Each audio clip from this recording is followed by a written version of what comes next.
Ladies and gentlemen, thank you for joining us. Today, we are honored to have a retiree Chief Petty Officer, Mr. Dale, as we call him, Curt Hahn. Oh, I've known Curt for many years now, but I never tire of hearing his story, his experiences, and what he learned in the Navy, specifically as a Chief Petty Officer. So, thank you very much for joining the show today and giving us some background, not so much of the whole Navy, but narrowing it down to you and your experience of becoming a Chief Petty Officer. First of all, for those of us who did not go to the Navy, could you give us a background on what a Chief Petty Officer is and when it started? My history is rusty, but Chiefs were started in 1893, as I recall, as a position recognized as being the expert. In other words, the head cook, the head bosun mate, the head gunner's mate. And that's how that whole thing started. The idea being it was what they call deck plate leadership. You are responsible for those sailors under you in their health, welfare, guidance, career path, discipline. You were the guy. You were the subject matter expert on whatever your subject was. Okay. You know, Tell us about your experience of being in the Navy and how you became a Chief Petty Officer. well, the first thing that happens is you take a test. Every year you take a test to see if you score high enough on this test to become what they call board eligible. The Navy is the only branch in the armed forces that I know of where you don't just get promoted from pay grades. You actually go in front of a selection board and they look at your records and they decide yes, yes, no, yes, yes, no. Then all the yeses go yes, yes, no until they finally get the whatever criteria they're looking for versus the number of spots they have open. So let's say you've got 1,000 OS1s, E6 taking the test. A certain percentage aren't going to pass the test, so you move those on. But maybe you only got 100 openings, but you have 500 selection board eligible. So what set you records, not in person? What sets you apart from that guy or that guy or that lady? And this selection board made up of master chiefs and officers go through this process of magic and voodoo and tea leaves and crystal balls, and they somehow come up with this. Here's our list of those who are making chief. And then once you make chief, it's a career split. You're in a different uniform, you're in a different pay grade, you're a part of a chief community, you're living in a chief's mess. So you're enlisted, but you're not enlisted, but you're not an officer. You're right there in the middle. And that's what sets being a chief apart from being a gunnery sergeant in the Marines or whatever they call them in the Air Force or Army. That's what makes you different. And then from E7, Chief Petty Officer, then you go through the same process again when you go up to E8, Senior Chief, which means your competition gets even tougher. And then when you go to Master Chief, then you got to be really in that top tier. So on a ship, how many CPOs, Chief Petty Officers, do they have? Does that depend on the size of the ship and It depends on the size of the ship.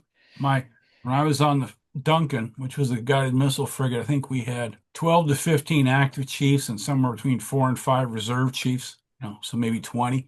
I did a week on the Abraham Lincoln carrier, and there was probably close to 600. Because again, 600? yeah, again, you had a crew of 5,000. Wow. And what was your specialty as a CPO? I was an operations specialist, so my job was combat information, tactics, radars, computers, navigation, warfighting. So I was expected to know everything there was to know about how to fight the ship. What happens when you change ships? And, it's obviously no two ships are alike. You got to be quick. You got to learn. Well, see, that's the thing. You have that experience to draw upon. Some of the underlying principles don't change. The black box may change. Mhm. Leadership doesn't change. But you got, if you have to relearn everything, you got to relearn everything, or make sure your underlings know everything, and your job is to direct them. Well, let me draw you now to the moment that you received your letter and you said, Yeah. congratulations, Chief Petty Officer. What went through your mind at that moment? Well, in my mind, it was like, wow, I never thought this was going to happen. I never thought in a million years. And I say this with tongue in cheek. This was 1985, so the Navy then is different than it is now. You had to go through an initiation process. The initiation process was your fellow chiefs, they we'll call it hazing for a lack of a better word. You go through this day-long process, initiation. The idea was to make you stronger, tougher, to prove that they accept you, you accept them, and to prove that you can handle this job. You were being accepted into the chief's mess. And the example being is when some officer screaming at you at the top of his lungs, you've already been screamed at. It's like, it doesn't bother you. It's like, hurt my feelings.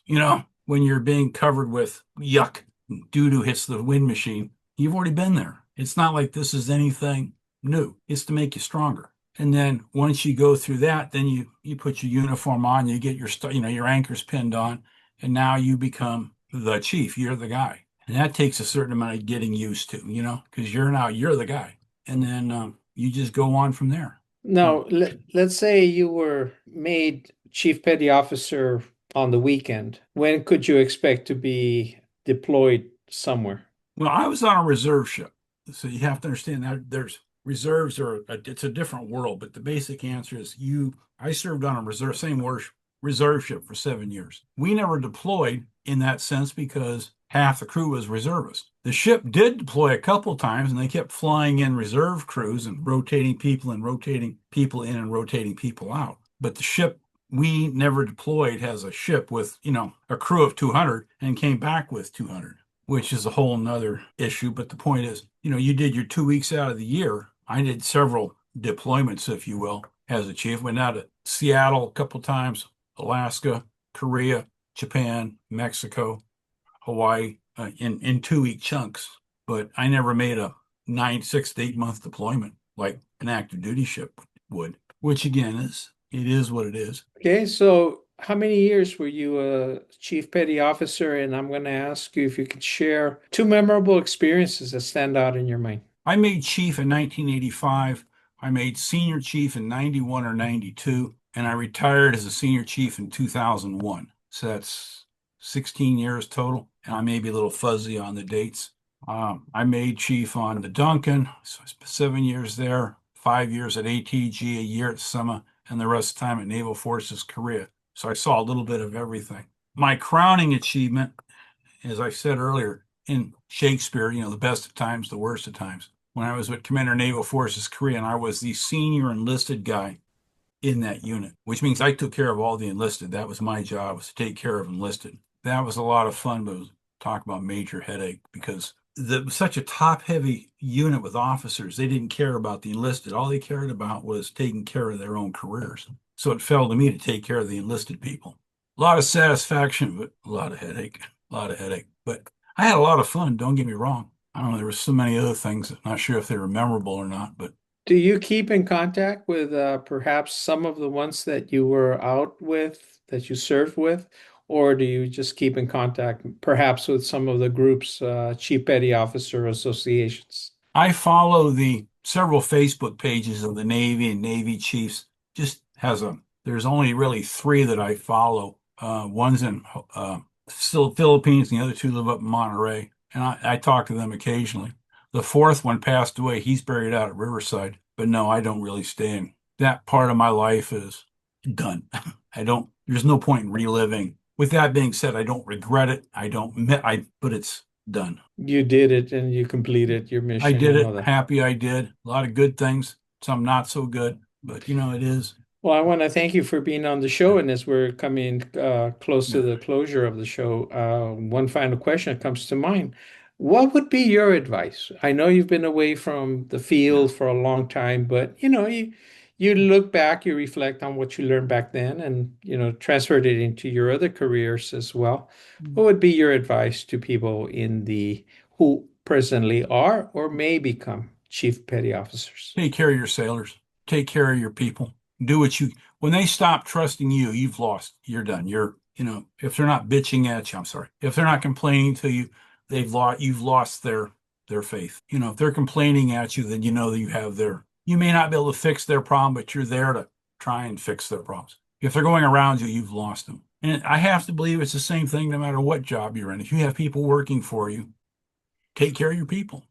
Take care of your people. If you can't help fix their problems, at least be there for their problems. Too much of the time, I'm speaking very generalities. They're only interested in this. They don't care about the worker bees underneath. Take care of your people. So I'm assuming that you've carried that idea onto your other careers as well. Try to. I try to. It's like being a teacher. I know my subject. Why are you telling me what I'm doing is wrong when you have no clue what I'm trying to teach? It'd be like me coaching a basketball team. I couldn't tell you a basketball from a soccer ball. So why are you trying to tell me how to do this if you're doing that? What makes you the idea? It says in this book, yeah, who do you think wrote the book? Take care of your people. People are what makes this world happen. It's not machines. It's not automation. It's not technology. It's still the people. Take care of your people. Do what you can. Grow your people. If you can't do that, then why are you doing whatever it is you're doing? Am I always successful? No, I don't claim to be. Doesn't mean I can't try. And people will sometimes fail, and that's okay. Help them correct their failure and move on. People sometimes need to be allowed to fail because they're trying something new. If they're trying something new, it may not work. This idea of zero tolerance, zero error. What a stupid concept. We'd still be cooking food on metal, sticks. We never make it to the moon with this whole idea of, we don't make mistakes, we don't learn anything. But take care of your people. You can do that, life is good. That's the biggest thing I got out of the Navy. And I'm sure you've held on to that, I tightly. tried. I've tried. There's people who think I failed miserably, but I'm retired. I don't really care what they think. Mr. Yeah. Hahn, Mr. Hahn, I've enjoyed this interview Yeah. tremendously. Thank you for being on our show. You've been on other previous shows on other topics, and I hope to bring you back Yeah. for future reference. But I like your closure. I'm really touched with the idea. Take care of your people. It sounds so simple, but people management get so involved in their own goals they forget that they're there because of the people that are underneath Yeah. them. And the sad part is you look at any major corporation, any major industry, the guy up here who made all the stupid mistakes, what happened? All the people down here get laid off. Then they wonder, why can't we do the job when this bozo up here made the errors and you laid off all the people who make things happen? But you can't get rid of this guy, so you get rid of all. I didn't mean to philosophize, but Oh, yes, you did. you know, Mr. Hahn, have a wonderful day. Thank you, Mr. Hahn, for being on our show. I look forward to having you on the show, future guest, and sharing more of your insights. Thank you, Mr. Hahn. Thank no you very problem. much. Thank you for your service as well. Yeah, no problem.